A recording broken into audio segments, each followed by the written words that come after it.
Hey guys, it's your boy D Valo back with some more boxing. This is the beastly Ortiz, the King Kong. And doesn't this guy look like King Kong? Have you seen that film Skull Island?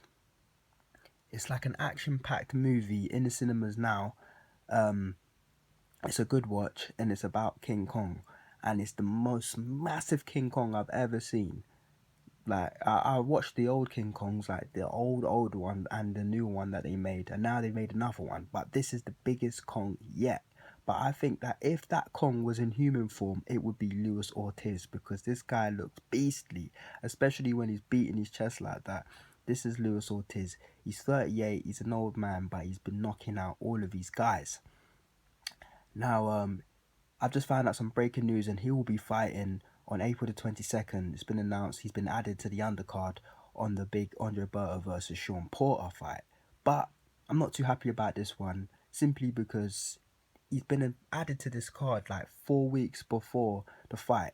So therefore, we shouldn't expect, we can't expect any talented opponents. So he's going to be fighting another bum. And from my title, you might have guessed that. But anyway, so Luis Ortiz will be fighting on April the 22nd. As I said, he's not a young man anymore. He's 38. So he's looking to get as many fights in as possible. But what a wise man once said, with age comes wisdom, and with age comes better fighting. The wise man that said that was none other Vladimir Klitschko. He's actually got better in his 30s. So Vladimir Klitschko is 41 and he's going into that fight with Anthony Joshua, who's in his 20s. So Ortiz at 38 has still got, if being compared to Vladimir Klitschko, he's still got a few more golden years in him. And I think Ortiz says in one of his last statements that I have to keep my hands up. I cannot drop my hands at all. But I think what he means from that fight is that he has to be ready, and his opponents have to be ready for the beastly damages he's going to throw onto them.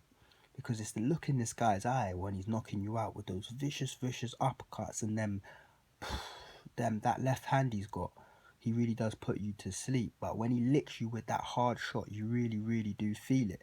And it's like the look in his eyes, like he wants to kill you. It's that killer instinct, as I've described before. But I think every fighter has to have that if you want to be dangerous. And he is dangerous because nobody wants to fight him at the minute.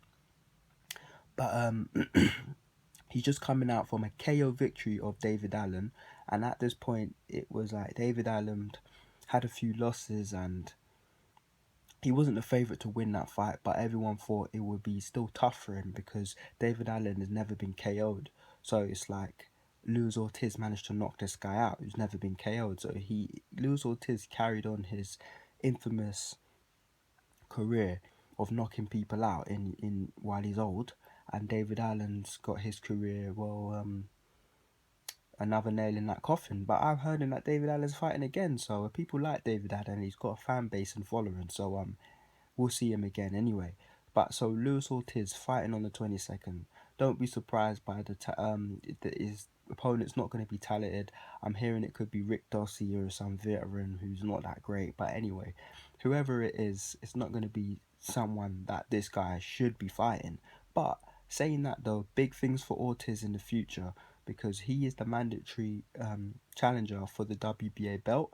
So the winner of Anthony Joshua and Klitschko, he will be fighting automatically. He's also said himself that he wants to fight Joseph Parker or Deontay Wilder. And I think just like in the King Kong movie, where King Kong is protecting his hometown, Luis Ortiz is going to protect his belt. And if he does look like he's going to go down, he's going to take one of the big dogs with him. And it could be Deontay Wilder, Joseph Parker, Anthony Joshua, Vladimir Klitschko, any of these names. Ortiz wants to fight them.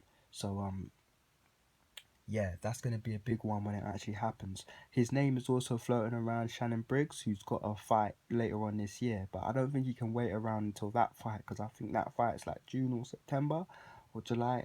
I think it's later on in the month. I mean in the year. So he's not going to be waiting around for that fight. That's why he's got to get out like now, because he needs to stay active, because that last fight he had with David Allen was back in December. So you can't have an old man out of action for too long, because his joints might seize up. You know what I mean? He needs to be smashing guys to keep active. So anyway, yeah, Lewis Ortiz, the Beastly, the King Kong, will be fighting on April the 22nd. Breaking news that I just found out. Don't be surprised when you see the name of the person he's fighting. They may not be that good, but I'm going to be watching it, because I'm going to be watching Lewis Ortiz. So anyway, April the 22nd, he'll be fighting. Another quick little interesting thing before I go, because this is a short video. Luis Ortiz is under the management or promoter management of Eddie Hearn. So he's a matchroom boy. But I know this guy doesn't live in the UK. So he's living in America, or he's from Cuba. So I think he's living in America. And in one of the last articles that I read about him, it seems to be he's in advisory management, whatever that means, from Al Heyman. So I don't know how connected he is still to Al Heyman, or if Al Heyman's involved with his career or his choices or whatever. I don't know what the meaning of that advisory management is, but I know that Luis Ortiz is under promoter management from Eddie Hearn. So if you want to find out the guy is fighting, check out Sky Sports, because there's probably going to be an announcement to it very soon. So anyway, Luis Ortiz will be fighting on April the 22nd on the undercard of the Andre Berto, Sean Porter. Make sure you tune in. It's your boy D Valo. If you're watching this video and you like it, don't forget to give me a like and subscribe to the channel for more videos. It's your boy D Valo, and I'm on to the next one.